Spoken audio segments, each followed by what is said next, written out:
c'est la matrice 1, 1, moins 1, 1. Donc, sachant que Q est égal à 1, donc G, c'est la matrice M1, 1.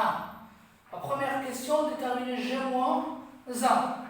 Alors, pour déterminer G-1, il existe 3 méthodes au minimum. Donc, la première méthode, la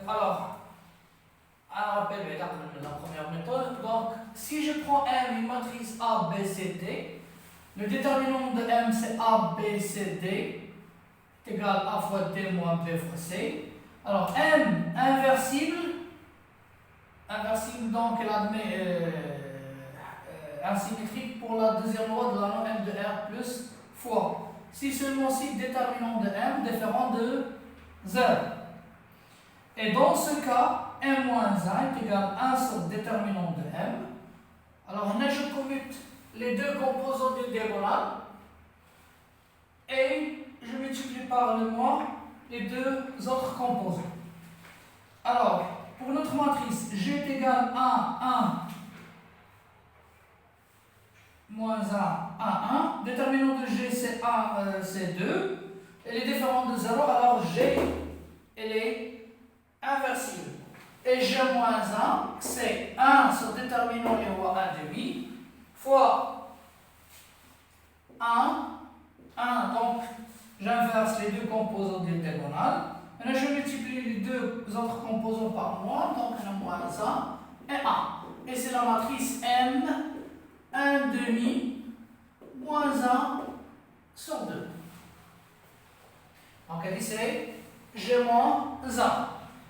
Alors, méthode 2. Alors, national, supposons indique une base. Donc, c'est préférable de travailler avec la base de l'espace vectoriel. Alors, sachant que E plus point est un réel espace vectoriel de base IA, qu'on a trouvé pour les questions précédentes, donc chaque matrice s'écrit en fonction de I et A. Cherchons N appartenant à E, vérifiant G fois N est égal à I, N fois G est égal à I. Alors, fois commutative dans l'anneau E plus fois. Donc, on se restreint à une seule équation. N appartient à E et IA est une base de l'espace vectoriel. Donc, il existe un unique couple AB appartenant à R au carré, tel que N, c'est A fois I plus B fois A. Alors, on a G fois N est égal à I, équivaut quoi? G, c'est la matrice M1, 1. N, c'est la matrice MAB, est égal à I. Alors, deux matrices, d'après les questions précédentes, et en remarquant que oméga est égal à I, c'est-à-dire Q est égal à 1, donc MXY fois MAB, c'est la matrice MXA moins BY à X plus BY. Donc si je multiplie LI fois LI, alors je trouve c'est la matrice MA moins B, A plus B est égal à I. Alors A moins B en fonction de la matrice LI en fonction de IA, c'est A plus B fois A est égal à I fois 1 plus 0 fois A. Sachant que IA est une base de l'espace vectoriel, donc les deux, ou bien j'identifie les coefficients A moins B est égal à 1 et A plus B est égal à 0. C'est un système de deux inconnus A et B. Alors, en faisant la somme, on va trouver A est égal à 1 demi, puisque B est égal à moins 1, donc B c'est moins 1 sur 2. D'où G moins 1, c'est la matrice M, 1 demi moins 1 sur 2. G moins 1 c'est N, ou N c'est M à B, donc c'est 1 demi moins 1 sur 2. Alors, méthode 3. En utilisant quoi? En utilisant l'inverse à partir de l'isomorphisme. Alors, si, un petit rappel là, F de E vers F, isomorphisme, de E étoile, truc. Alors, si X prime le symétrique de X dans E étoile, alors l'image de X', c'est le symétrique de l'image de X dans F truc. Ça, c'est un rappel du cours. Alors, faisons la projection sur notre exercice. La matrice G, c'est la matrice M, 1, 1. Donc, c'est l'image du nombre complexe 1 plus I. 1 sur 1 plus I est égal à quoi? 1 demi moins 1 demi I, et l'inverse de 1 plus I dans quoi? Dans C étoile fois. L'inverse nombre complexe 1 plus I, c'est 1 sur 1 plus I. Donc, l'image de 1 plus I est l'inverse de l'image de 1 plus I dans E étoile fois. Alors, l'image de ce nombre complexe, c'est la matrice 1 demi moins 1 demi. Eh bien, l'image de la matrice J M en 1 dans E étoile fois. Donc, G moins 1, c'est M 1 demi moins 1 demi.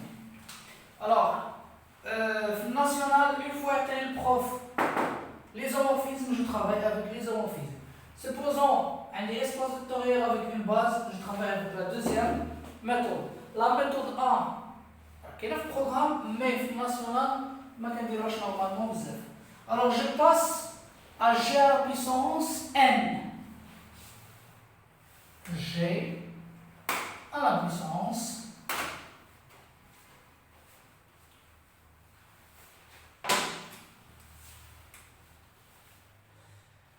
alors G à la puissance N avec N appartenant N étoile.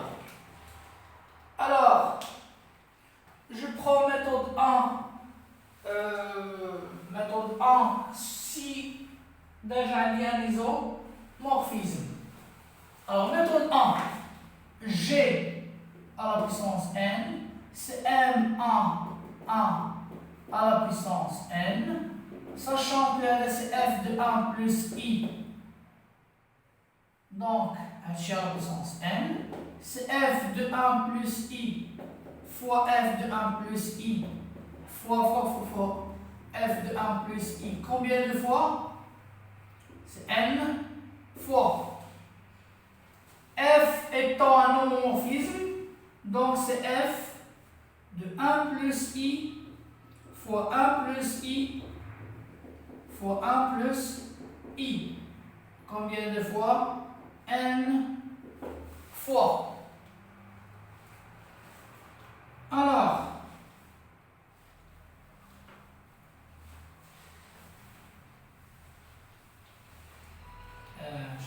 donc c'est FE 1 plus I à la puissance N, G à la puissance N. Maintenant, on va écrire 1 plus I à la puissance N de façon algébrique, ou bien de la forme algébrique. On sait que 1 plus I, c'est racine de 2, facteur de racine de 2 sur 2 plus I racine de 2 sur 2. Racine de 2 sur 2, cosinus de pi sur 4. Racine de 2 sur 2, sinus de pi sur 4. Donc c'est racine de 2, l'exponentielle de pi sur 4. Conclusion, 1 plus I à la puissance n. C'est racine de 2 à la puissance n fois l'exponentielle de n pi sur 4. Alors sa forme algébrique, c'est racine de 2 à la puissance n cosinus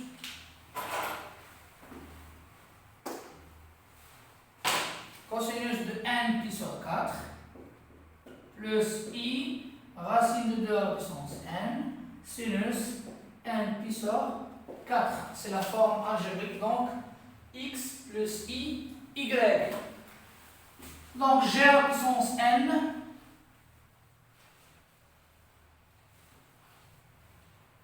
c'est l'image de 1 plus I à la puissance n, donc g à la puissance n, c'est la matrice m, racine de 2 à la puissance n, cosinus n pi sur 4, racine de 2 à la puissance n, sinus de n pi sur 4.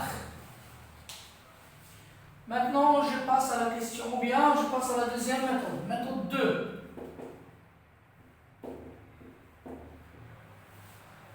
Alors, un petit rappel maintenant. Dans l'anneau A plus fois, dans un anneau A plus fois, si A, B appartenant à A, tel que A fois B est égal à B fois A, donc c'est-à-dire les deux éléments A et B commutent entre eux. Alors je peux travailler avec l'identité de B nombre de Newton, A plus B à la puissance n, c'est sigma CKN, A à la puissance n moins K, B à la puissance n moins K, K allant de 0 jusqu'à n. Ou bien, l'identité remarquable A à la puissance n moins B à la puissance n, c'est A moins B, sigma de K allant de 0 jusqu'à n, c'est A à la puissance K, B à la puissance n moins 1 moins K. Alors, dans cet exercice, on a, c'est un rappel de cours bien sûr. Alors, J, c'est la matrice M1,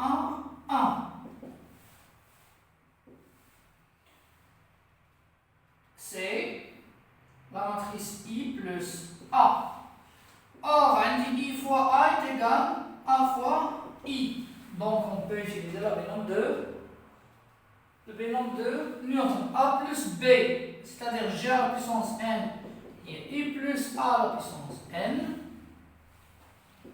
C'est sigma K allant de 0 jusqu'à n, c'est Kn à la puissance K,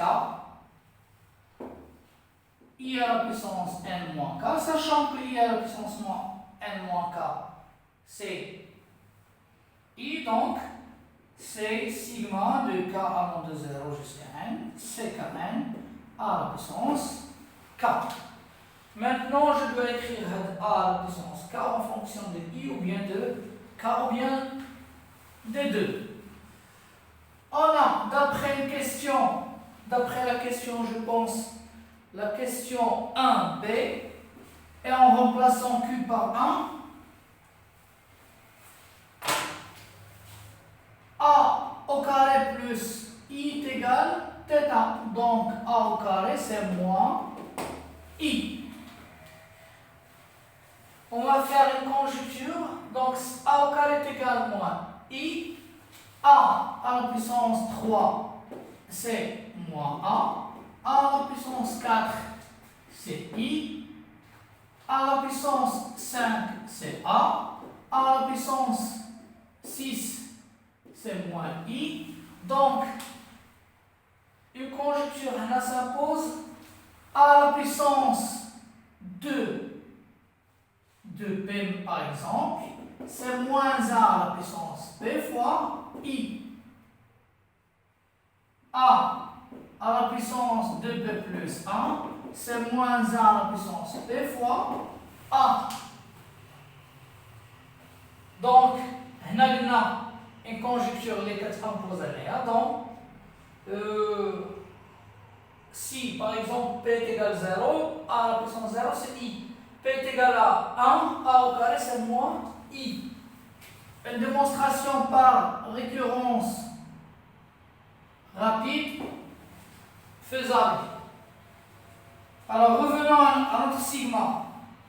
A la puissance k, donc il y a les deux cas, soit pair, soit impair. Donc je peux partager, j'ai à la puissance n les sigma de k allant de 0 jusqu'à n, c'est kn moins ou bien a à la puissance k, c'est sigma de k allant de 0 jusqu'à n, c'est kn a à la puissance k, plus sigma de k allant de 0 jusqu'à n, c'est kn à la puissance k. Sauf que, on a k, je prends les cas pairs, on a les cas impairs. Alors, dans le cas où k pair, donc il s'écrit de 2p, on a k entre 0 et n, donc p entre 0 et n sur 2, donc p est entre 0 et la partie entière de n sur 2. Donc c'est sigma de k allant plutôt p allant de 0 jusqu'à la partie entière de n sur 2, c'est 2pn à la puissance de p, plus, alors dans le cas où k c'est un nombre impair, alors k entre 1 et n, on va trouver p, après un encadrement, on va trouver p entre n-1 sur 2 et 0. Donc p entre la partie entière de n-1 sur 2 et 0. Donc c'est sigma de k allant de 0, de p plutôt allant de 0 jusqu'à la partie entière de n-1 sur 2, c'est 2p plus 1, n à la puissance de p plus 1.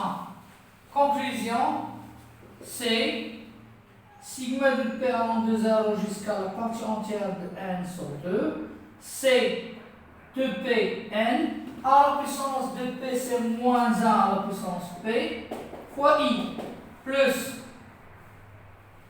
sigma de p allant de 0 jusqu'à la partie entière de n-1 sur 2, c'est 2p plus 1n, moins 1 à la puissance p fois a. Alors les composants de g à la puissance n, on met les deux. Et par identification sigma, si sigma est égal racine de 2 à la puissance n cos n pi sur 4, et l'autre sigma c'est racine de 2 à la sinus n pi sur 4. Je pense à la méthode à la Chouilleto est là, donc on se restreint à la première méthode.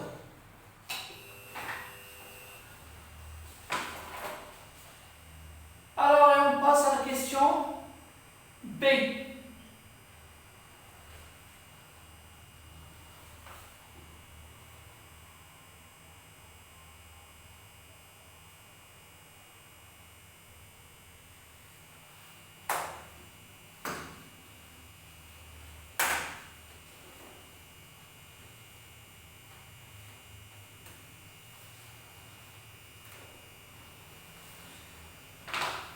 Alors, question B.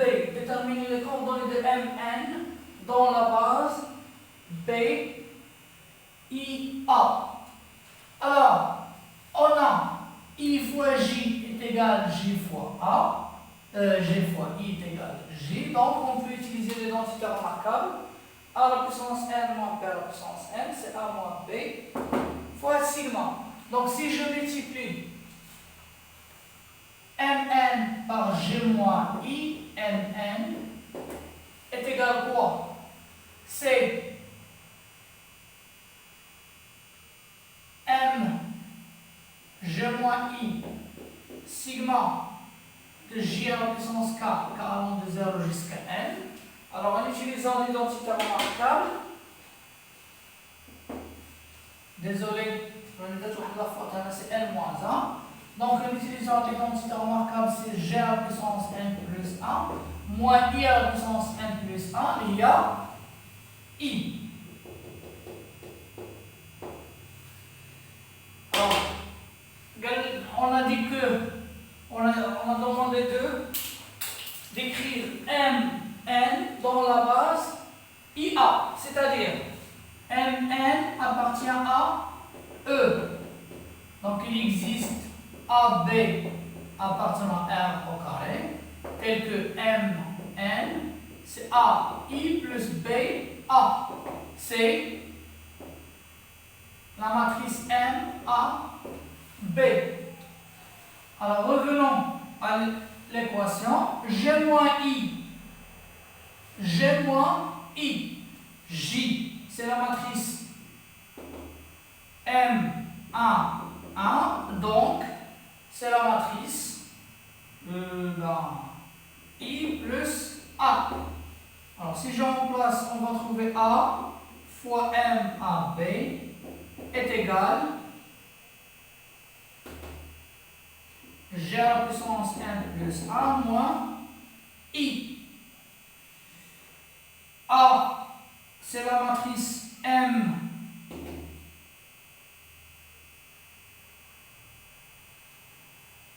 Alors A, c'est la matrice M, 0, 1 fois M A B est égal G à la puissance n plus 1, c'est la matrice G à la puissance n plus 1 moins I.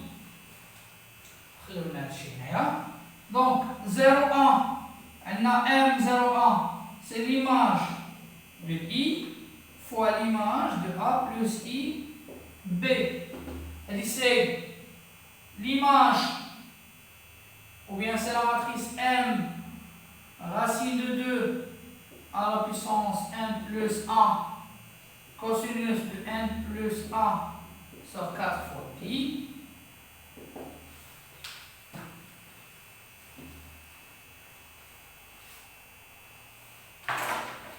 Point, virgule, racine de 2 à la puissance n plus 1 sinus n plus 1 sur 4 moins m 1, 0.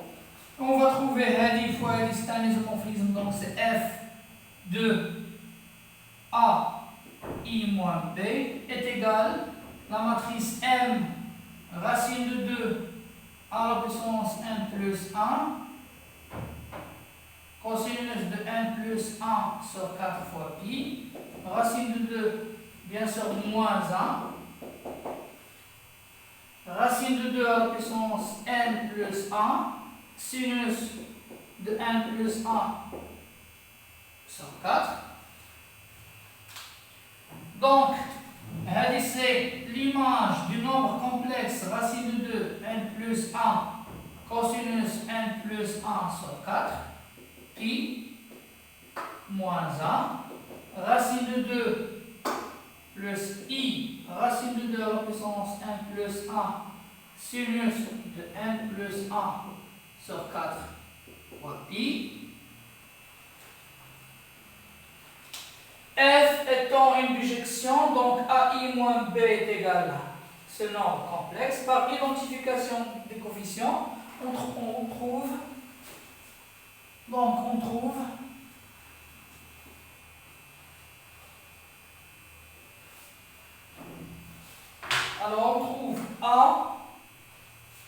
A, c'est racine de 2 à la puissance n plus 1 sinus de n plus 1 sur 4 pi, et B est égal moins ce nombre, donc c'est 1 moins racine de 2 à la puissance n plus 1 cosinus de n plus 1 sur 4 pi. On a les deux composants A, B. Donc on a dit que Mn s'écrit sous forme RAB, donc les deux composants, ou bien les deux coordonnées de Mn, A, B. Donc on a trouvé les coordonnées de Mn dans la base B. Question C.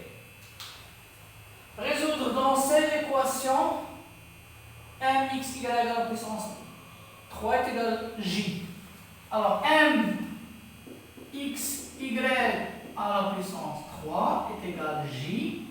M x y, c'est l'image du nombre complexe x plus y est égal à J. F étant un homomorphisme de C fois vers E fois, donc c'est F de x plus y à la puissance 3 est égal à l'image de G. Alors G c'est la matrice M 1, 1. G c'est la matrice M 1, 1, donc c'est l'image de 1 plus I. Donc ceci équivaut à quoi? X plus y à la puissance 3 est égal à 1 plus I. C'est une équation dans l'ensemble C. Donc, les racines linéaires de 1 plus I, on doit écrire 1 plus I sous forme exponentielle. Donc, x plus y est égal à racine troisième des racines de 2, l'exponentielle de pi sur 4 sur 3, donc c'est pi sur 12, plus 2k pi sur 3, avec k entre 0 et 2. Donc, x plus y égale racine sixième de 2 cosinus de pi sur 12 plus 2k pi plus i racine de 2 racine sixième de 2 sinus de pi sur 12 plus 2k pi sur 3 avec k entre 0 et 2. Alors les matrices M, X, Y, ce sont les matrices M, c'est X, voilà, c'est Y. Donc l'ensemble des solutions de l'équation, ce sont les matrices M, racine sixième de 2, cosinus de pi sur 12, plus 2k pi sur 3, point virgule, racine sixième de 2, sinus pi sur 12, plus 2k pi sur 3, avec k entre 0 et 3, plutôt les 2.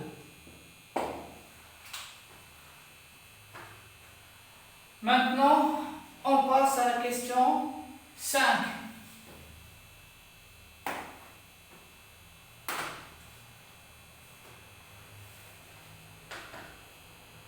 Alors, 5.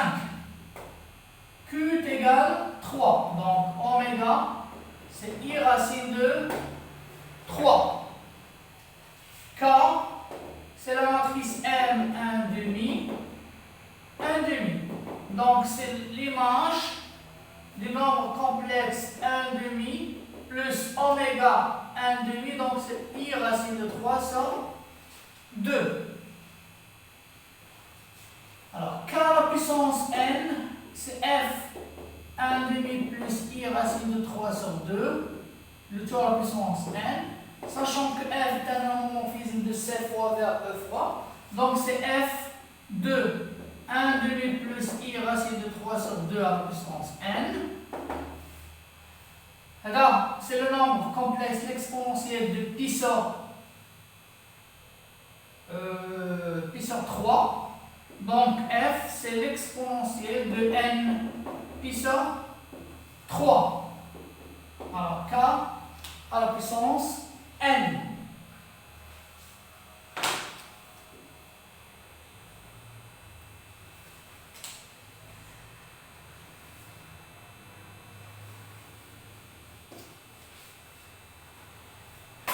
Alors un nombre, un petit rappel ou bien un espace de concours, un nombre z se forme de l'exponentielle de pi sur n, c'est un nombre cyclique, c'est-à-dire il se répète à partir d'une puissance. Alors, là on sait que z à la puissance n de pi sur n, z à la puissance n est égal à 1.